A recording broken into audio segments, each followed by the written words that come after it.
পায়ের নিচে যদি আপনার একটা ঝিঁঝি ভাব নামছে, সেটা কোমর থেকেও নামতে পারে বা পায়ের নিচেও একটা অ্যাঙ্কেল থেকেও নামতে পারে।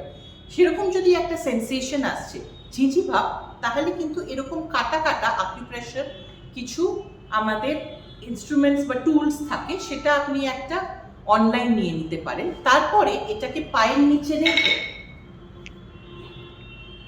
এটা আকুপ্রেশার বোর্ডেও মাঝে মাঝে করা যায়, কিন্তু এটা আকুপ্রেশার রোলার যেটা আমরা বলি, এই আকুপ্রেশার রোলারটা পায়ের নিচে রেখে এটাকে আপনি রোল করুন। আপনার যদি দু পায়ে হচ্ছে তাহলে দু পায়ে আপনি এই আকুপ্রেশার রোলারটা রেখে গ্র্যাজুয়ালি রোল করুন for 2 to 3 minutes. 2 to 3 minutes এটা আপনাকে 2-3 বার সারাদিনে করতে হবে। অন্তত 3 বার যদি করতে পারেন সকাল দুপুর বিকেল, তাহলে কিন্তু অনেকটাই রিলিফ পাবেন। তার সাথে সাথে এরকম সেম সেন্সেশন নার্ভসের জন্য আমাদের হাতেও আসে, একটা ঝিঁঝি ভাব আসে, অবশ ভাব আসে।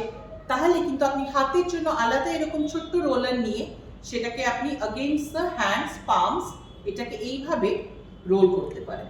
আর স্পেশালি যদি টোজে হয় তাহলে কিন্তু মানে টোজের জন্য আপনি টোজের দিকে রাখবেন পায়ে, আর যদি হাতে হয় ফিঙ্গার্সে হয় তাহলে কিন্তু ফিঙ্গার্সের দিকে রেখেও আপনি এটাকে রোল করতে পারেন।